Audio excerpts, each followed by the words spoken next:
Sharon anacho ni sanie mondo mi okay wa support kata kwa support serikali nikech ngani siasa okinyal chuno ngama onge siasa mondo daje siasa sani ka wakili ni siasa gi senator gine moyiero we choose between who to support okinyal wacho ni jogi richo to there is nobody else gine magin kanyo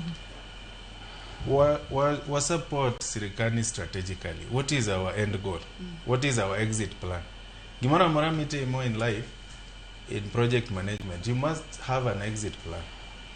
Ko owuok wan kanye nikech anta feel ni kane jatelo ni wuok to jalwe monego bed president nikech kaluwore kaka wasegore ne piny ni onego bed ni sanie wasechako strategically organizing ourselves makangani wuok ni to hand over the baton to us kikiwe ni handing baton en ni bo miwa meya you have to be prepared nyakuikru mar kao piny ineno so number 1 gimonengo watim sani en niya okonengo wawe institution miluongo ni ODM party of collapse number chia monengo be ni sani gimane jatelo ni timo anto ta feel ni ngamo yer kaka jatelo gai mar jaluo sani okane ka en gi nguvu ahinya mano is my personal opinion yeah the first thing monengo tim sani onengo be ni okao a committee of experts to build ODM as an institution.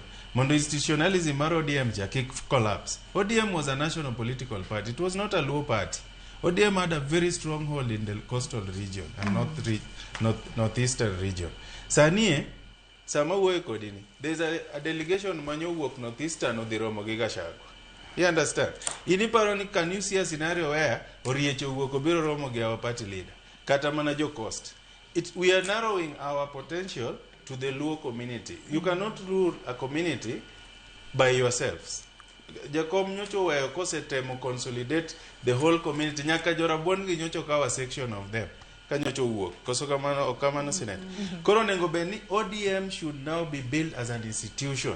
Okao jok maria kaka wan kagi. Wakonya loso ODM as an institution. Makor neno kambi mar ODM duono. Mondo duoga koro bed party ma strong. Mondo wabed gi that power mane wan godo e parliament. You understand?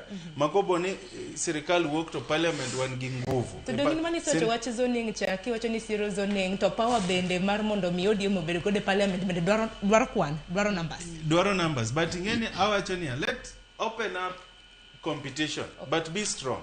Be ngeni kiloro na ji competition to you are even killing your potential. Kiyao ne ji to ji people ODM will still get more condition. Kidhi dio competition mar ODM to jiofwenyo ni okwal coach gi omage otimango bro bedo gi a lot of effect to the national politics. Nikech onge gima joluo lusani kagi gocho ne national politics. So to consolidate them, ODM must run as an institution. Number 2, Sharon, development agenda mar Luo Nyanza is not going to help the Luo community because the Luo community as a whole, we don't have the buying power. Anyalo mi example. Luo kanyocho tim mineral mapping. 34% of the total minerals ma Kenya ni Nyanza. Minge gino. To sani kidhi mathin Migori kumae. The people who are benefiting from that mining ginoria gi joki kuche. Joluo ni bugo githo e bugo kucho. Jok makoro timo trade. Joma nigi buying power mar nyiewo gold no kagi dhi uso ginoria. Maybe jaluo achiel gi waindi.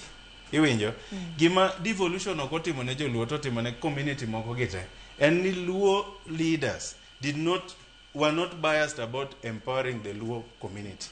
Manyiso ni contractors manonengo bene miyo nderni kibiro Nyanza joma timo contracts gin jomwa.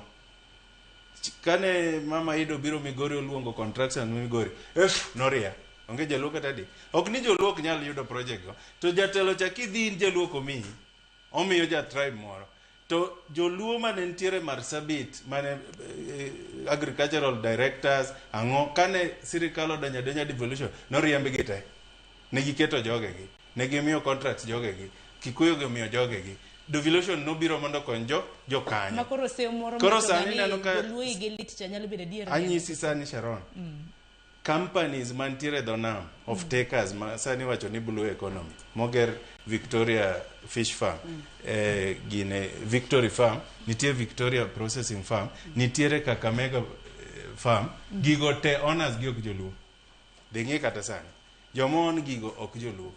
Aya, production system masani dhi timore koporo ni koro jatelo noloso factories madongo dongo odhilo gidwa revive Homa Bay fish factory ma Nyanza go be dhi mbele, ibro dwa production.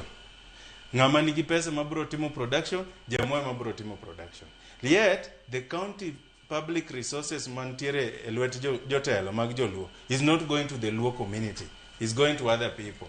Koro mano dhi miyo niya wan gi mwanduwa to gi benefit jomoko. An gima penjo ga senator, ang'o momiyo wakunyo gold to gold market ni Dubai? Why can't the gold that is being mined in Migori sold in Migori? Mondo jo Dubai ko bi onyiew gold e Migori market. Why again do we do value addition of gold in Dubai? Koro magi e development wadwa Nene dong ni neno ka thika